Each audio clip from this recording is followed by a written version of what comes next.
thumbs up pointed at us now. Okay, have you started? Yeah, just like a second ago. Okay. So I'm going to talk about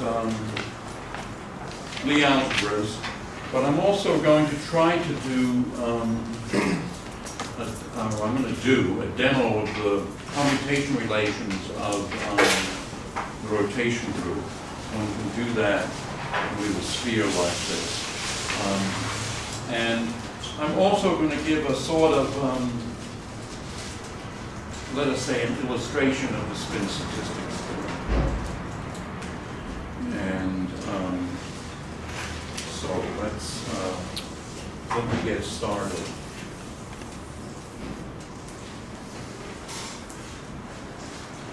First, are there any questions?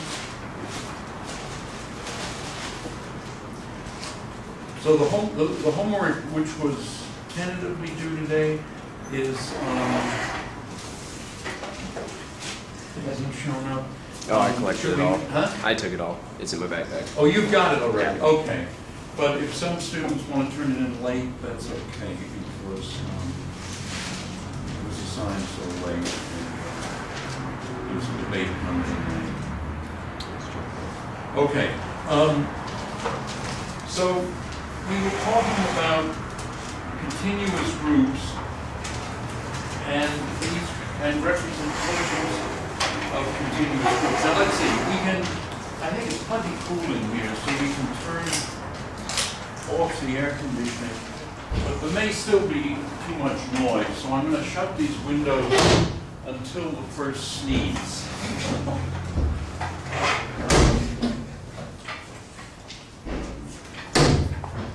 And if there are sneezes and coughs, then we'll think about opening the windows. So basically what we have is, and I'm just going to follow my notes, we have here a representation of the Lie algebra in terms of the group. And this would be, these are n by n matrices D, and they have to obey the multiplication law of the group. So these are the elements of the group.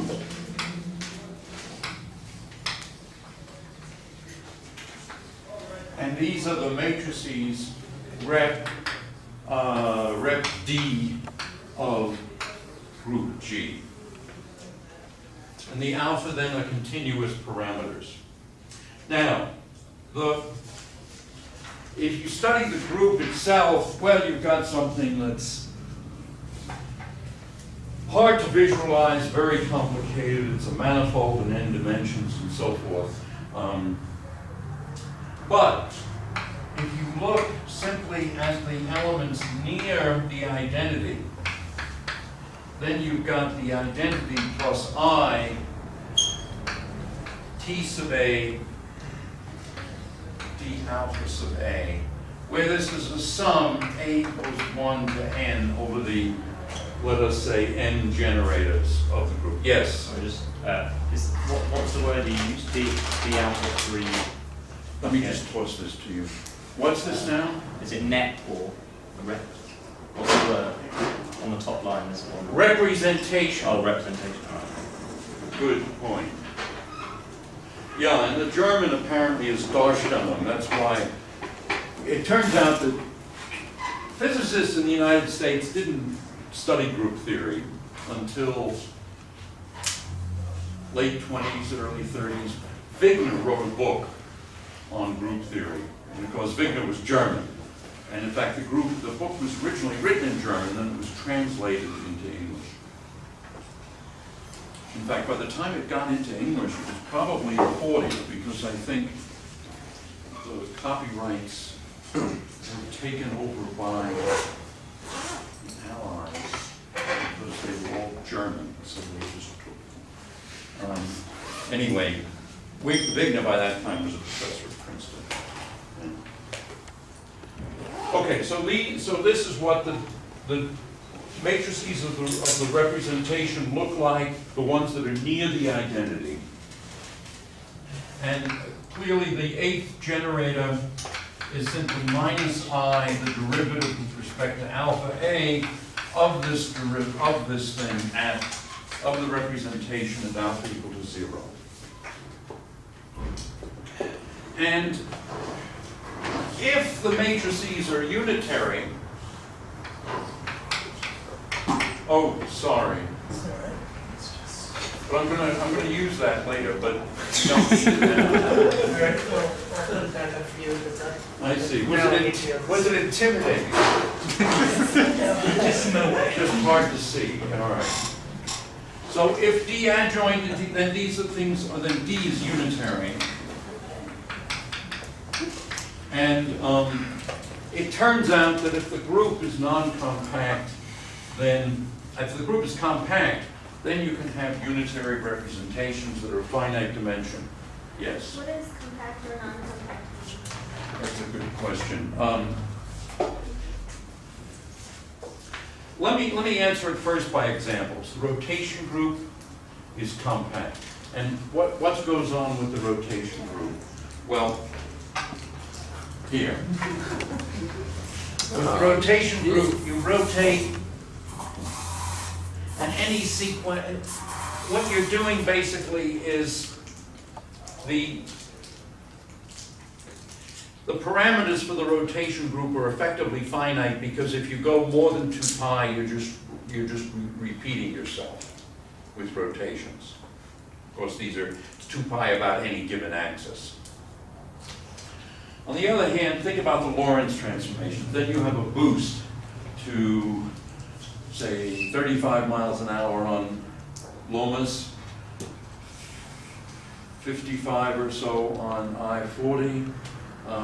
You get out of the city, you go up to 75, you go into a plane, you go faster, and so forth. So the Lorentz transformations are not limited. The parameter space is not limited. Another way of thinking of it is if you take some sort of norm of the matrix that represents the group, then with a compact group, the norm, it's going to be, for example, a standard norm is the Hilbert-Schmidt norm, which is the trace of d dagger d. Well, this is just the trace of the identity, which is just whatever the dimension of the representation is. Whereas, and that's true for any element of the group. Whereas these Lorentz transformations which can boost up to the speed of light, these things are, if you take something like d dagger d and the trace, say in the 4x4 Lorentz transformation, just the one for space-time transformations, this thing can get arbitrarily big. So that's the idea. The non-compact group has a space of parameters that's unbounded, and the matrices themselves are unbounded. Which, in a sense, I'm sort of saying the obvious, because if the thing is unitary, then obviously the norm of the matrices is bounded. Okay, so in the abstract, that's why the mathematicians use the more abstract definition. The parameter space is closed and bounded for a compact group, and it's not closed and bounded for a non-compact group. Bounded is obvious. Closed means that any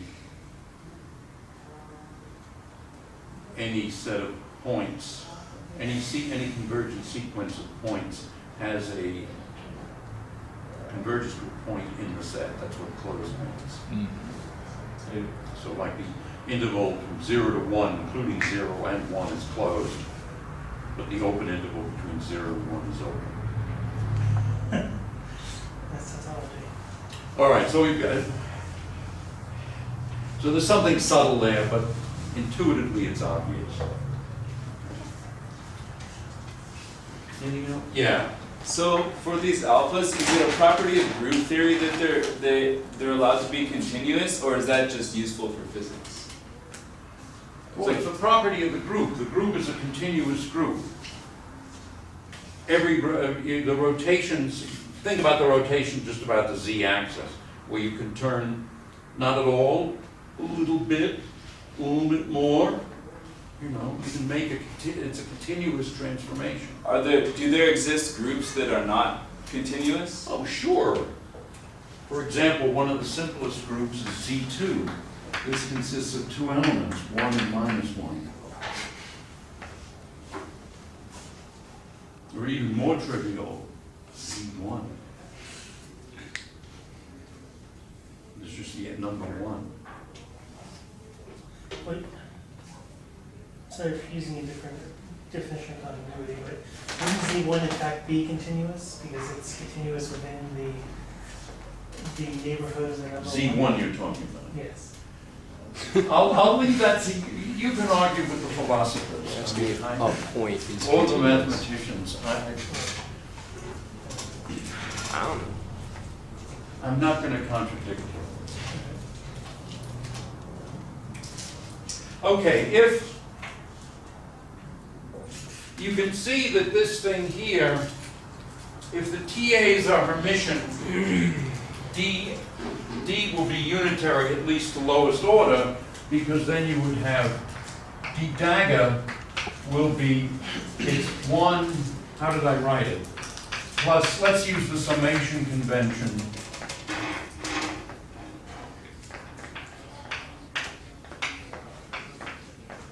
So this would be 1 minus I T alpha dagger D alpha A. These parameters are real, by the way. And now what is D inverse? Well, D inverse is 1 minus I T A D alpha A to lowest order.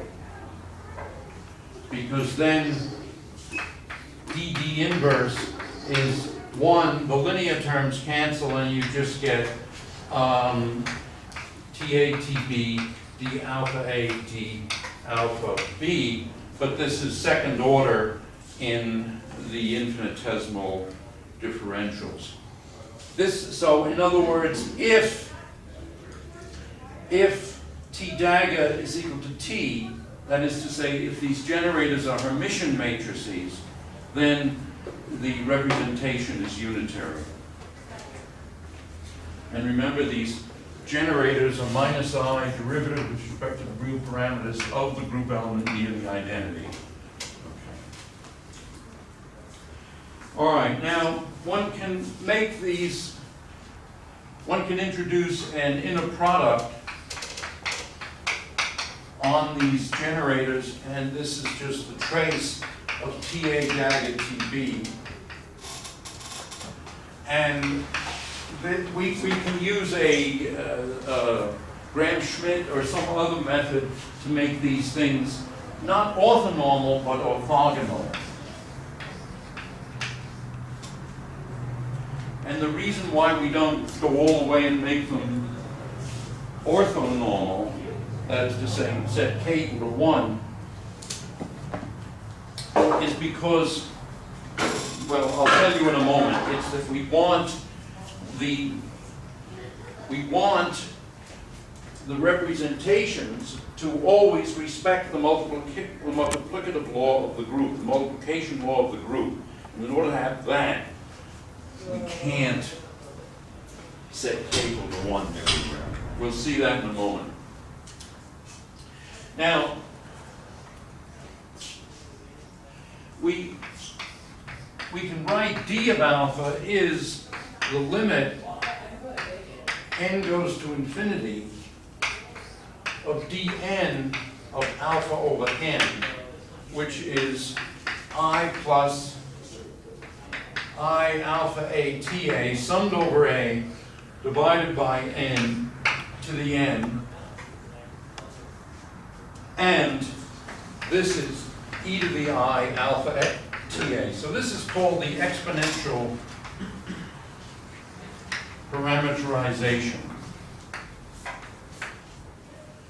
So and this is very important, and it's I think the best way of looking at the Lie group, the Lie algebra, because if these things are infinitesimal, then bingo, you just get I plus the sum I 1 plus I alpha A TA as the first two terms in the expansion.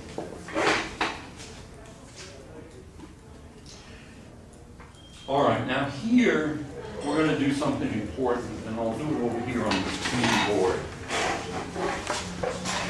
E to the I epsilon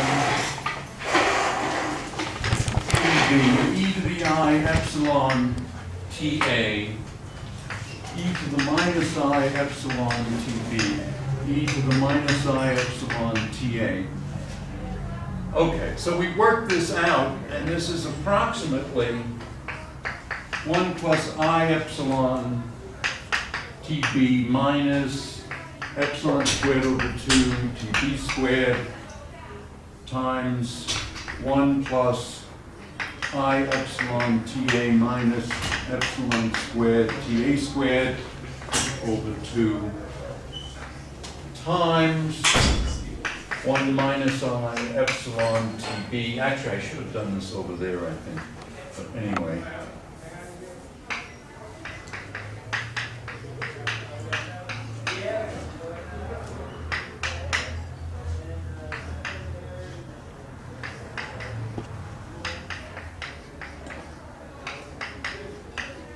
Okay, so this is what we get. And if we work this out, let me make sure I've got this completely right. Don't you want the A and the B? Excuse me? Don't you want the A and the B switched on the bottom B, line? A, B, A, plus, minus, minus. I think this is right. Alright, I guess I don't know what you're trying to do. Well, I'm doing mathematically what I'll be doing in a moment as a demo, although I wanted to do the demo for the visiting students, so this is a small transformation with parameter generated by the generated TA. This is the same thing, TB, and now these are the inverse transformations. So the whole thing is something very close to the identity. In fact, it's close to the identity to, it is the identity to first order in epsilon. And in fact, if you multiply these things out, what you find is that this is equal to 1 plus epsilon squared TATB minus TBTA, which is, you might say, oh, how can that be? He's made a mistake. Well, let's say we've got a TB squared here, but we also have a TB squared with a minus on and a 2. But we also have this TB times that TB. That's epsilon squared, no 2, with a plus sign. So in fact, the TB squared terms cancel, and what you get is just this. And so this is 1 plus epsilon squared, the commutator of TA with TB. This is important. And in fact, what we say is that this thing must be e to the I, and evidently it's epsilon squared, so it's epsilon squared times some linear combination of the generators, and that linear combination is traditionally written this way. AB because of the AB up here, C because we're summing over C. Now if we compare these two things, we get the fundamental relation. TATB is I FCAB TC. And these things are called structure constants.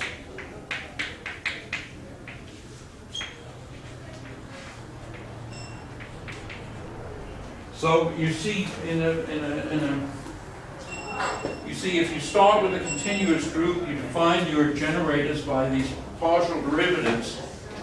We're not requiring them to be Hermitian at the moment unless the group is compact. But whatever they are, the commutator has to be I times FCABTC. Now, here's a key. Well, let's see, I think maybe I should. All right, let's compute what these are. We have over here a rule that the trace of TA dagger TB is K delta AB, where K is a property of the representation. And so we can write trace of the commutator, TA with TB, times, let us say, TD adjoint. Then this thing is going to be IFCAB, trace TC, TD dagger,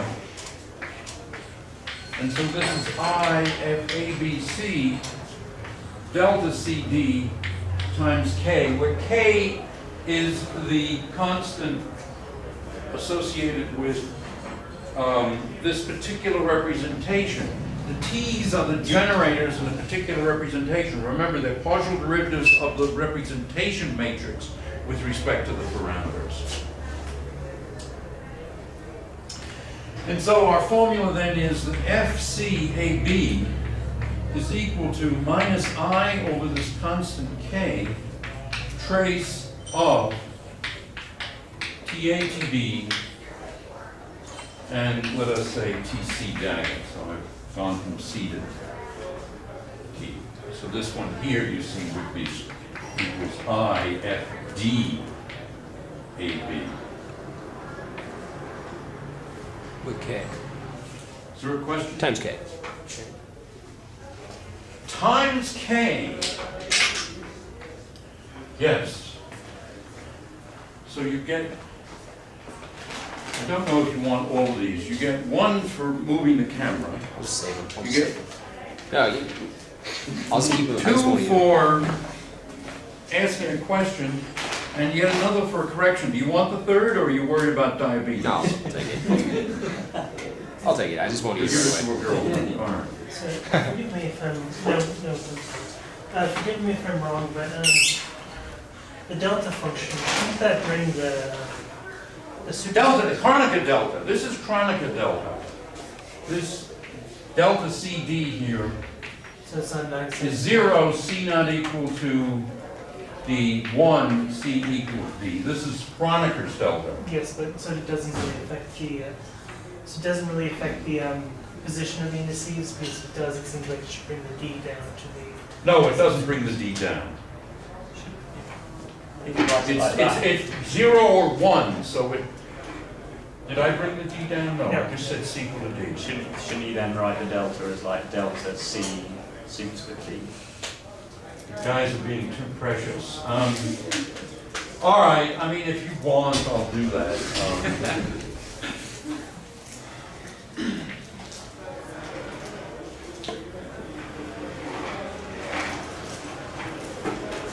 Thanks. Here, I don't really recall, think of that as an error, so I'm just going to give you one shot. All right, so these are the structure constants. And we can immediately learn something about them. Namely, this commutator is obviously antisymmetric in A and B. Right? So FCBA is minus I over K trace TBTA TC dagger which is plus I over K, trace TA, TB, TC dagger, which is minus F, A, B, C. So, the structure constants, the way they're defined, are anti-symmetric in these lower two indices. This thing is equal to minus that. So let me write it over here.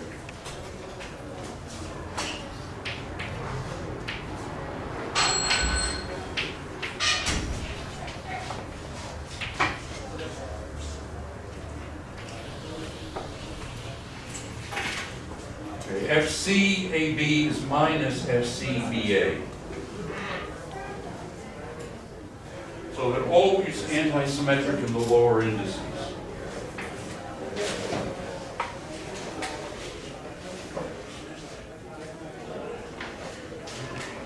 Are there any questions?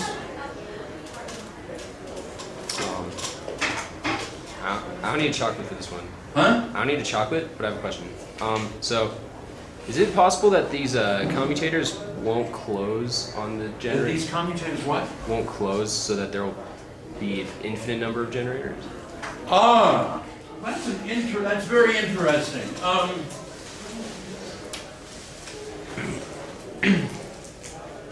In the Lie groups, they always close, and there are a finite number of them. On the other hand, as you get to bigger and bigger groups, there are more and more generators. So the number of generators for the set of all compact groups is not bounded. So you eventually get, in SO3, which is, say, the rotation group, we only have 3 generators. But in SON, I don't know, something like n squared, okay? I have to work it out. But, so as you go, SO20, then you go SO200, SO2000, you get arbitrarily large numbers of generators. All right, it's the mathematicians who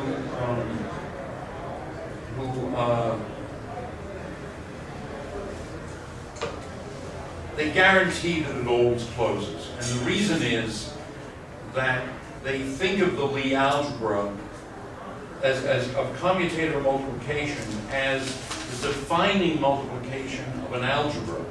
And the defining multiplication of an algebra is that it has to be closed. So by definition, it's closed. Okay.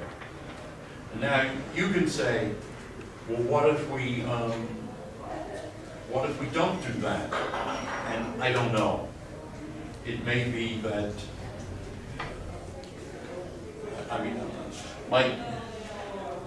I encourage you to do a literature search.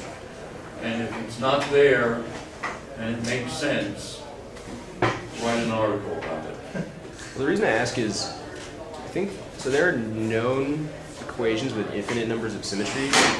Say it again? So there are known equations where there's an infinite number of conserved things, like nonlinear equations. I don't, KDB equation or something has like. So yeah, if you just take the tensor product of an infinite number of things, an infinite number of groups, you can go into really close. Well, it's not something I'm prepared to talk about now. Okay. But for sure. But I encourage you to play with it.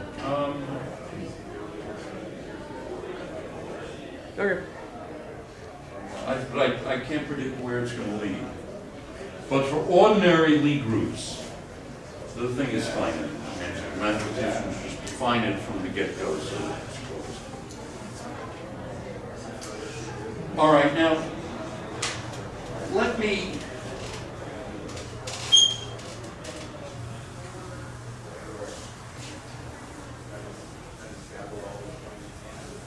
get to a certain, I'm going to skip something in order to get to the point where I can do the demo. In fact, I think I'm going to do the demo more than once today, because I think the demo is worth seeing more than once. So I'm going to, for now, I'm going to skip this business about compact and non-compact for the moment. And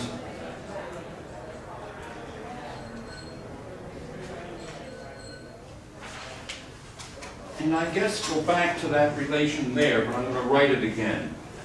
So what we have is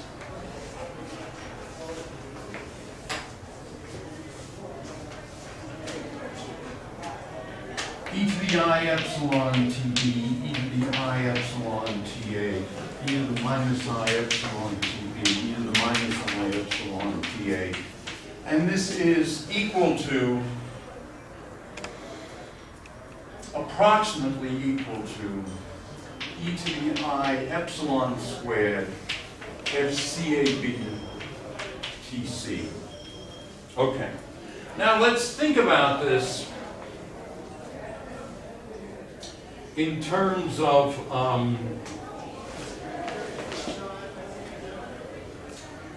we can think of the parameters. In other words, we can write this way. Let's consider one representation. D epsilon B, D1 epsilon A, D1 minus epsilon B, D1 minus epsilon A, and it's going to be equal to, or approximately equal to, I guess I should say, D1 of epsilon squared FC AB. Right. Can I borrow your pen just for a second?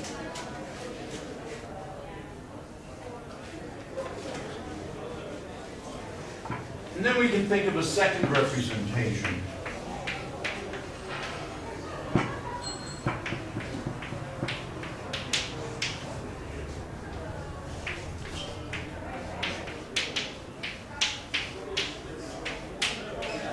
Oh.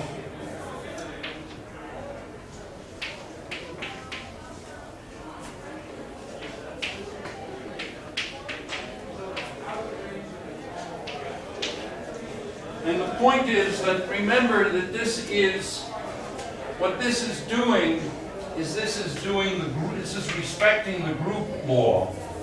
G with parameters epsilon b. By epsilon b, I just mean something that's 0 except for index b, and then it's epsilon. And epsilon A is 0, but it has an epsilon in row A.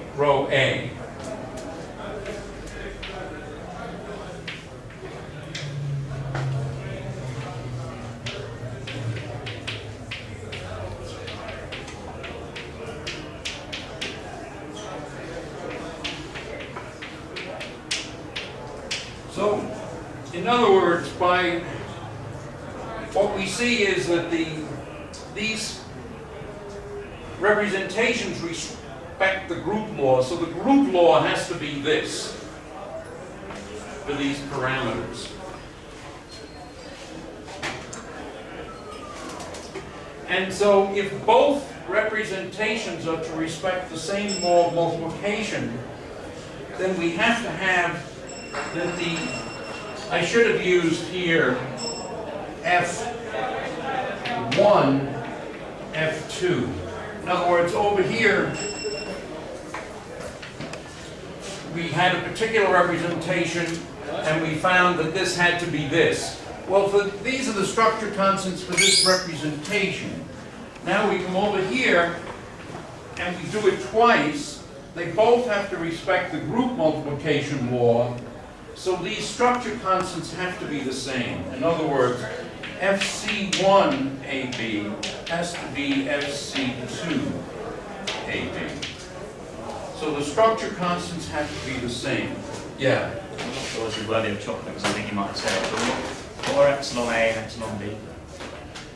All right, good question.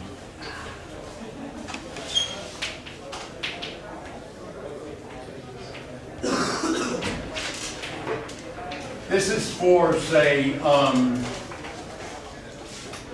this is row A. Or in other words, epsilon A is epsilon delta. In other words, it's a vector such that the kth component is epsilon delta AK. So does it have a relation? Is it related to TA and TD? Well, in other words, epsilon A K TK is epsilon TA. That's what I'm trying to generate this.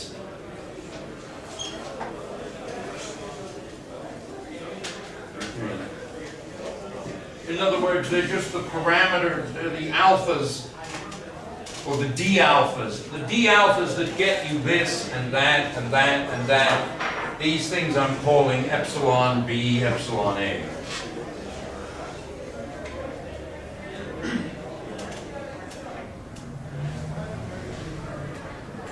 It's in the notes that are online on group theory.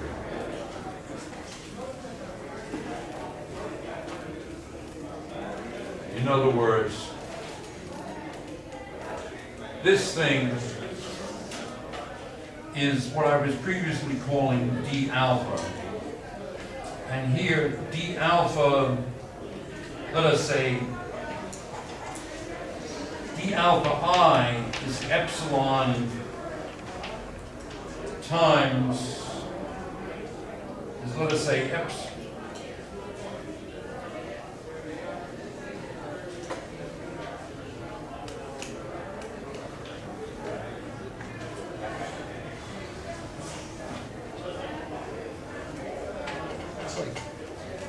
epsilon BI. And that is epsilon delta BI. And so this D alpha I is epsilon if I is equal to B and it's equal to 0 otherwise. So that's the idea.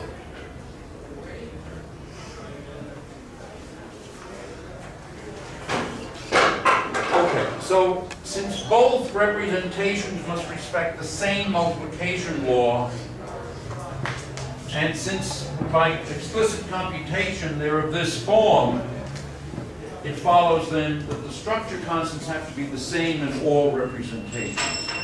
And that's very important. Because they have to be the same in all representations, we had to allow this freedom of this parameter k here.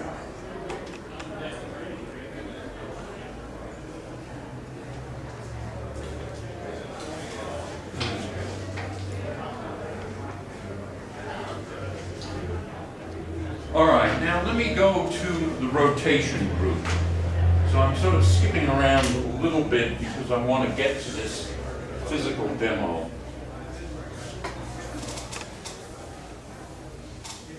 What I'm skipping, though, mainly is the non-compact stuff. And I think maybe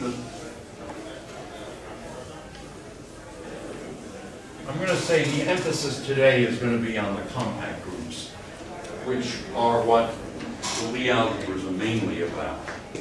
But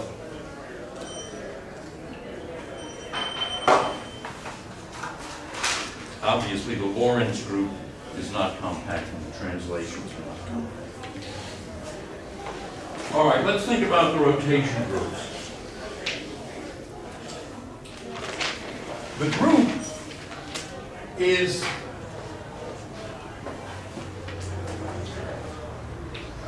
let us consider first O3. This is the group of 3x3 matrices R that leave invariant dot products. So Rx dot Ry is X dot Y.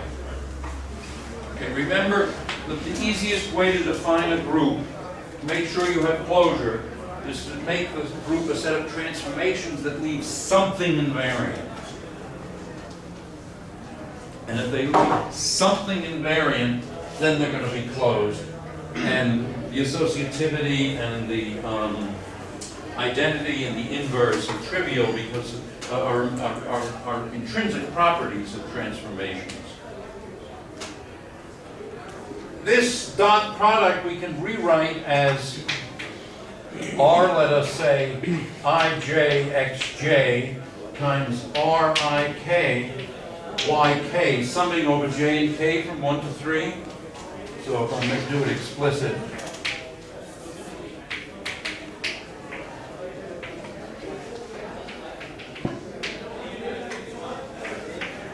but if I do matrix multiplication, well, what is this? This is, now let me stop writing the things explicitly. We'll just sum over repeated indices. And this is xj, rij, rik, yk, or this is xj, r transpose ji, r ik, yk, or this basically is x transpose r transpose ry equals x transpose y. But x and y are arbitrary, so it has to, these things have to do this for all x and y, and in other words, a given R has to leave not simply the dot product of x dot y invariant, but all dot products invariant. Consequently, we can promote this equation to the matrix equation. R transpose R is I, by which I mean... Yeah, the extra pizza is going to be all gone if we don't get to it pretty soon. Yeah, the extra pizza. All right. All right, let's take a break. Yes. All right.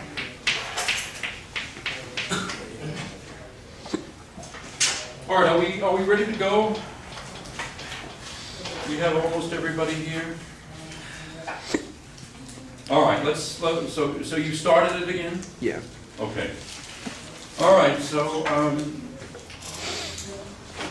let us just remember what let me recapitulate then. Let's swing over here. We have the product of 4 infinitesimal matrices in a particular representation. We know from this explicit computation that it's equal to 1 plus epsilon squared times the commutator of the generators, which are n by n matrices. And consequently, on the other hand, it has to be an element of the group, because these are all elements of the group, and this is a matrix representing the group, representing an element of the group. So this is some linear combination of the generators. We call those things the structure constants of the representation. And we get that the generators of the representation have a commutator that's the structure constants times the generators of that representation. But then we come over here and we recall that there are 2 different representations which may have different sizes. Or they may have the same size, but be different representations. Both representations have to respect the commutation, the multiplication law of the group. So G of epsilon B then is epsilon B is a set of n parameters, and it's only, they're all 0 except for the epsilon that multiplies the generated TB. And this one is the same thing, but they're all 0 except for the epsilon that multiplies TA.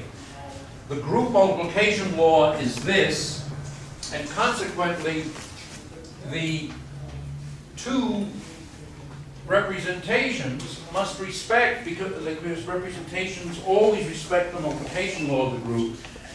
You have then that the structure constants for the first representation, the second representation, have to respect this rule. But that means that that the structure constants of representation 1 are equal to the structure constants of representation 2 and are equal to the structure constants of the group, which are the ones that occur here.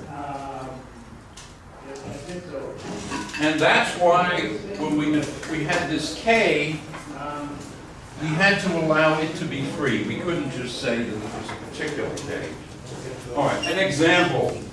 An important example is O3, the group of 3 by 3 matrices that leave dot products invariant. The algebra is this, and it tells us then that R is a 3 by 3 matrix, R transpose R is the identity. So that's what characterizes this. But you know that the determinant of a product is the product of the determinant, so the determinant of R transpose R, which is the determinant of the identity, which is certainly 1, is equal to the determinant of R transpose R, the determinant of R. But the determinant of R transpose is the same as the determinant of R, so the determinant of R squared is 1. That means that the determinant of R is plus or minus 1. If it's plus 1, we're talking about a rotation. Minus 1, we're talking about a reflection. A rotation and a reflection. This set here, the ones that have determinant 1, they form a subgroup of O3, and that subgroup is called SO3. And it's contained in O3. These are the ones that such that the determinant of R is plus 1. Notice that the ones that have determinant R minus 1, they don't form a group. Because if you have 2, R1 times R2, this has determinant minus 1, this determinant minus 1, the determinant of the product is going to be minus 1 times minus 1, which is plus 1. So the ones who have net, the ones that involve a reflection, one reflection, don't form a group. So there are 2 groups, SO3 and O3. O3 include the reflections, but there's no restriction on the determinant. It could be plus or minus 1. Whereas ones with determinant plus 1, they form a group. Okay. Now, what's the group? I'm just wondering if I should try to use the black and white book. What do you think? This guy is sort of, with blonde hair, is kind of tall. You want me to just go like this? Well, no, we can't have you do that, but if you I'll just take have my a coffee, chocolates maybe you here. can switch to here, and we can go to the back. What do you think? I'll move as well, or something.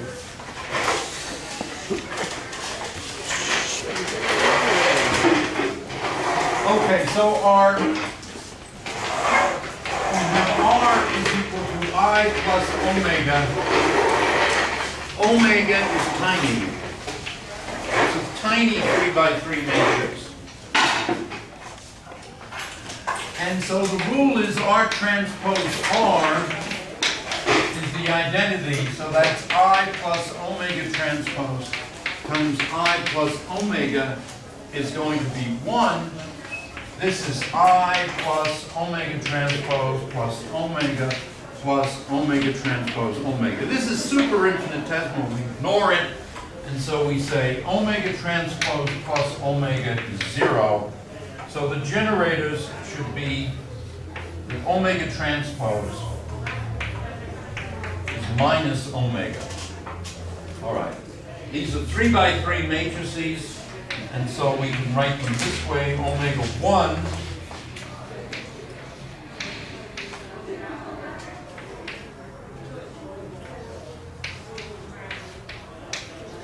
there's nothing sacred about this representation, but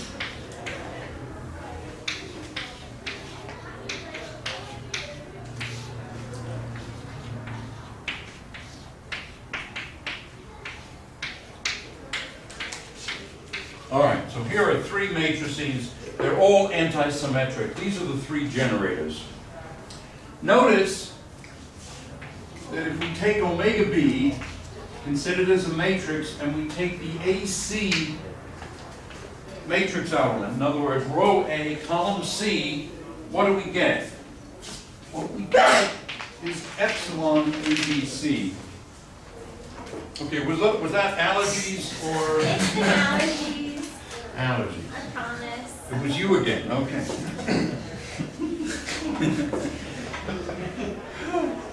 Okay, so this is called the Levi-Civita.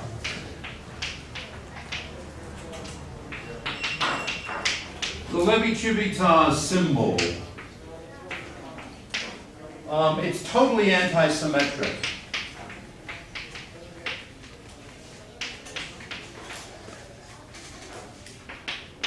And in fact, one can prove, and I'll do this next time, it's in the notes, that if the group is compact, then the structure constants are always totally anti-symmetric in ABC. But if they're if it's non-compact, they aren't necessarily. These omegas are anti-Hermitian, and the mathematicians live with that, and I think they're more sensible. In the physics notation, we insist on things being Hermitian to be physical, and so we write this as I omega b. These guys are anti-Hermitian and real. The T's then are imaginary and anti-symmetric.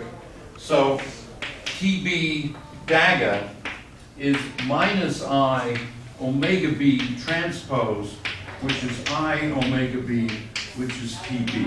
So the T's are Hermitian. And we're going to write the rotation matrix as I minus I theta b TB summed over b from 1 to 3, where the b's are just I times the omegas. These are the matrices that are close to the identity. Since they're close to the identity and they have to have determinant 1 or minus 1, they obviously have determinant 1. So we're talking about SO3.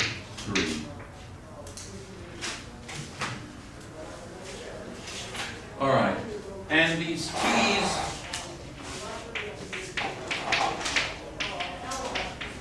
it's I, and for compact groups, as I said, it's totally anti-symmetric. I'll show you that on Monday. It's, we get this rule here. We can, since they're totally anti-symmetric, there's no point having the C up here. We can bring it down. And so, this thing is I epsilon ABC. ABC is such that epsilon 1, 2, 3 is equal to 1, and it's totally anti-symmetric, so you can figure out what all the others are. For example, epsilon 2, 1, 3 is minus 1. Okay? That probably needs a T.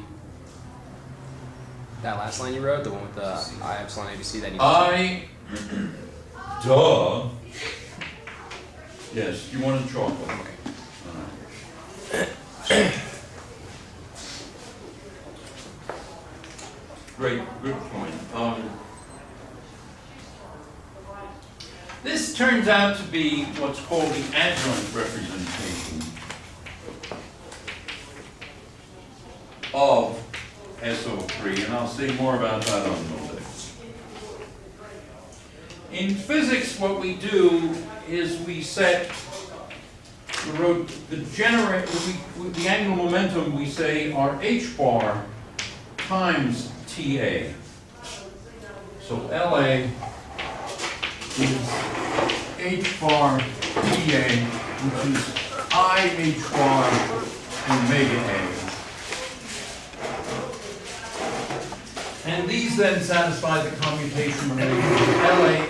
LALB is I h bar epsilon ABC LC. So those are the commutation relations of angular momentum that you learned in quantum mechanics, I hope. What are the representations then? D of theta we're talking rotation, so this is a rotation about axis theta hat and of length of theta radians. And this is, and right-handed, this is e to the minus I theta dot L over h bar. And it's also equal to e to the minus I theta dot t. And you can show that this in fact is equal to, if we take the ijth elements of it, it's equal to cosine theta delta ij minus sine theta epsilon ijk theta k over length of theta, so theta k hat is what I could have said, so let me write it as theta k hat. Theta hats of k. Whoa! Sorry. Plus 1 minus cosine theta theta hat I, theta hat j. So that's, these, ij go from 1 to 3. It's a 3 by 3 representation. All right, now I'm going to try to demonstrate these commutation relationships. Oh my goodness, it's almost over.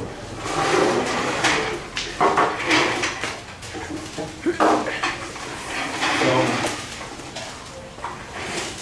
actually, good. All right, first I'm going to put this here.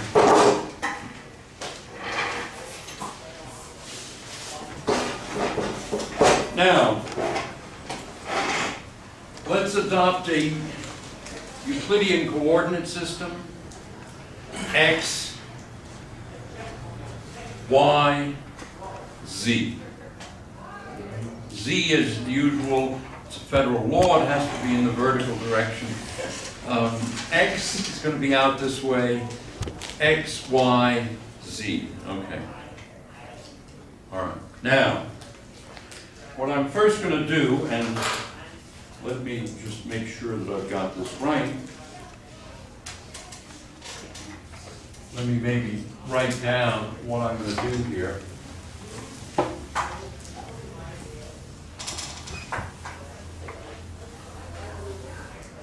What I'm going to do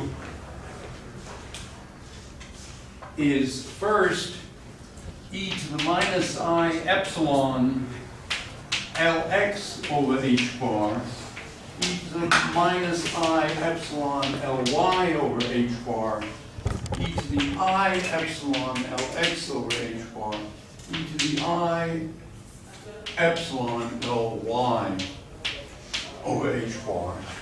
And what is this going to be? Well, it's going to be e to the I epsilon squared. And it's, we know that f is epsilon ABC, so it's epsilon x, y, z, LZ, or 1, 2, 3 LZ, which is just I epsilon.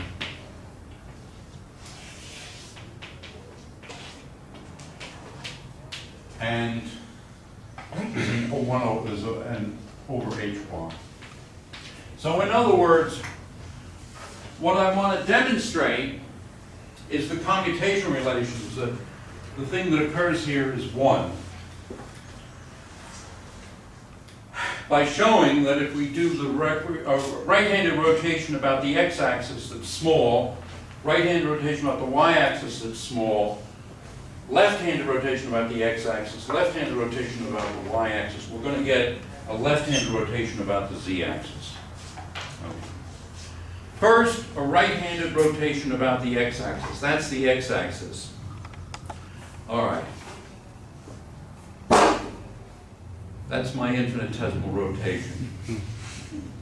The next, and it was right-handed. Now we're going to do a right-handed rotation about the y-axis. I'm in sort of an awkward position here. Let me move this a little back a bit. Right-handed rotation about the y-axis, which is pointed toward you, and it's roughly that. Okay.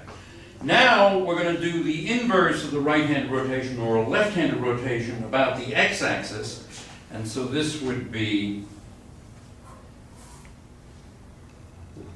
essentially that. And now I want to do a left-handed rotation about the y-axis, so it's, instead of being this way, it's that way.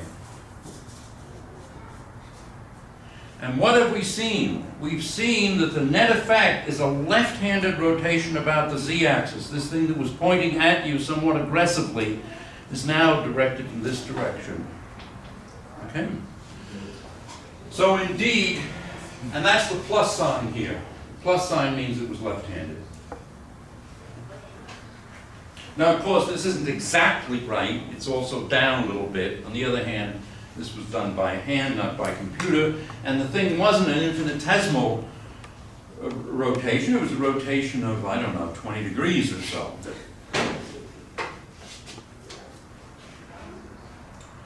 Okay. Do you want to see it again? Or what should I do? I mean, in a sense, class is over. On the other hand, we had a pizza intermission, so I don't know. What do you guys want to do? I'm happy to end class now. I could go on for another 5 or 10 minutes to make up for the pizza break. I'm happy to do whatever you want to do. All right, let's vote on it. Sorry. And who wants to end the class now? And you may be able to get more pizza. I don't know. So, end class now. Was that just one vote? All right, another 5 minutes. Story time. Huh? Story. Story time. We want a story. Story.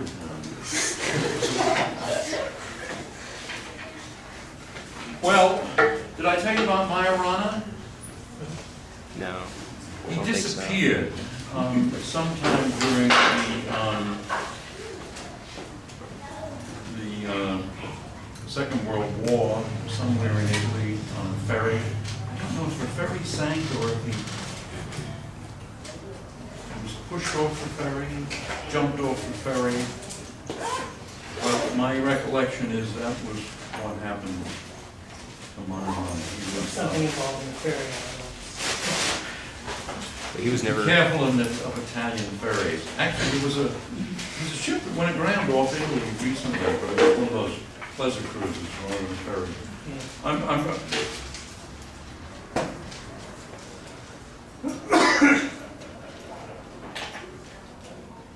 afraid I didn't think of I was so focused on this demo that I didn't think of a story. I could turn spin and statistics into a story if you want, but that would be a story involving many equations, and I don't know if you want that. Yeah. Huh? Try it. Try it? All right. All right, I will try to do spin and statistics quickly, and I think I'll redo spin and statistics on Monday because it's one of my favorite things. Yeah, you can here. Or you have to go. Which one? Yeah, I had to go and then stay. All right. Okay. Oh, this is your homework? Yes. All right, why don't we do this? Yeah. All right. Okay, so let me try to do student statistics quickly. First of all, how does a field behave under a unitary transformation representing a rotation? Or it's a field that has an index x, space-time variable here, u inverse of r equals d, and it turns out that we can actually have two indices here, j prime, l prime of r inverse psi L prime of R of X, and I'm thinking, I think I've made this a little bit too elaborate here. Let's just call this D of J. In fact, can I borrow your pen again?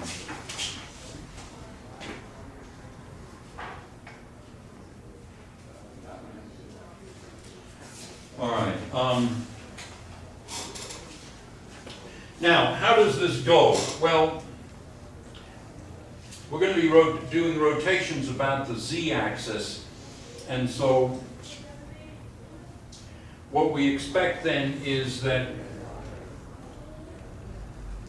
All right, let me start over again. Let's consider two states, AM and BM. These are both eigenstates of the rotation operator J3 with eigenvalue MH bar. So J3 on this is equal to H bar M times the state, and J3 on this is H bar M BM. And to make things simple, let me set H bar to C equal to 1. Let's U and V be two space-like points. So U minus V squared is greater than 0. Now what you can always do is you can take a Lorentz transformation so that you can go to a Lorentz frame in which, well, not simply a Lorentz transformation, but also a translation in space, so that these 2 points are Tx 0, 0 and T minus X 0, 0. Let me just see if this is, oh my God, buy a new one. That is not something I like to hear.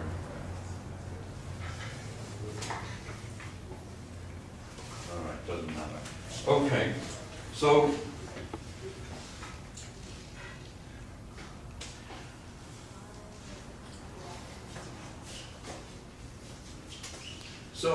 let's consider then that one of these, what happens to this one that's Tx 0, 0, and we're doing a rotation about the z-axis, then this turns into something very simple. It's e to the, and it's a rotation of pi, so it's e to the I pi L, and that turns this into T minus X 0, 0. So in other words, the field transforms this way, according to this representation of the rotation group, e to the I pi L, where L is the is this index. Now, so now let's consider the following.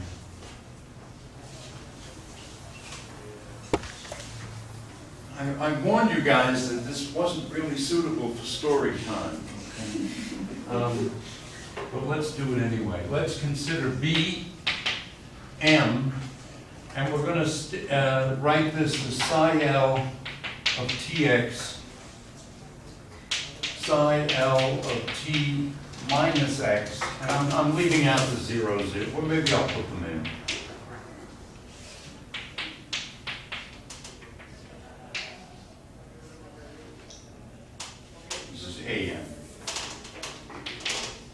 A and B refer to other quantum numbers. Okay, now we're going to insert U adjoint U everywhere.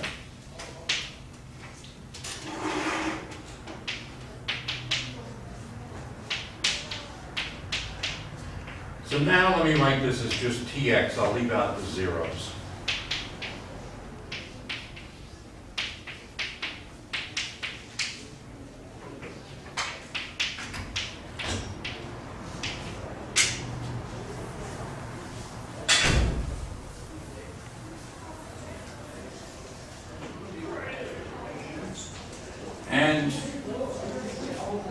this thing gives us an e to the minus I m pi. And this one here is going to be e to the I m pi. This thing turns into psi L of t and minus x. This one into psi L of t of x.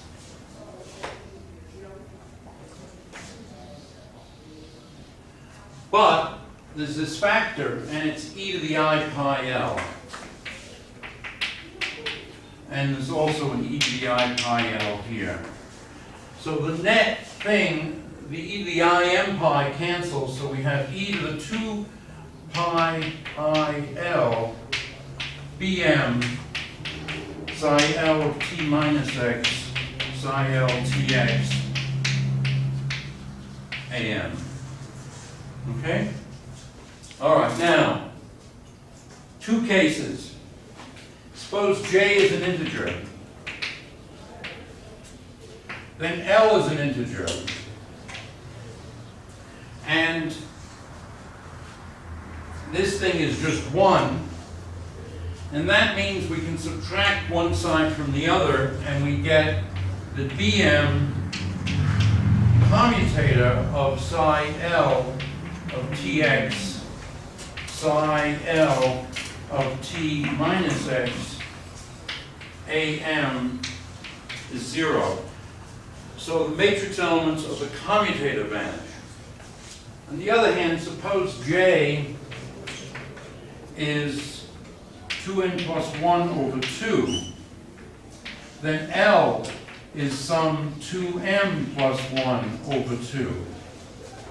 In that case,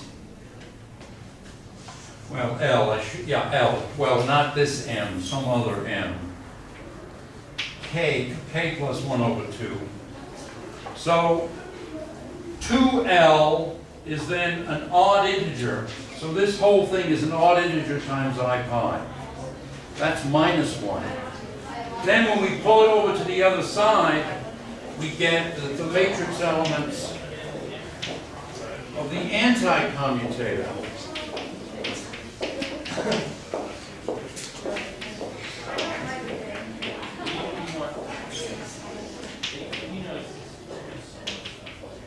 Vanish. Now, this isn't a proof of spin in statistics, but it's an illustration. And let me just point out that it would have been only a slightly more difficult thing to use two different values of L and say L prime, because they would have given us L plus L prime, and it would have given us an odd integer in that case, or an even integer in the other case. So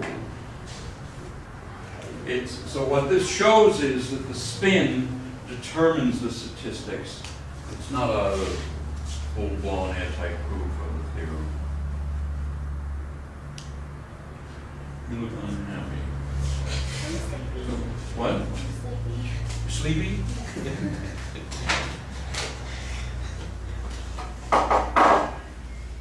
There were cures for that. Okay, I guess we should stop now. I'm sorry I didn't have a good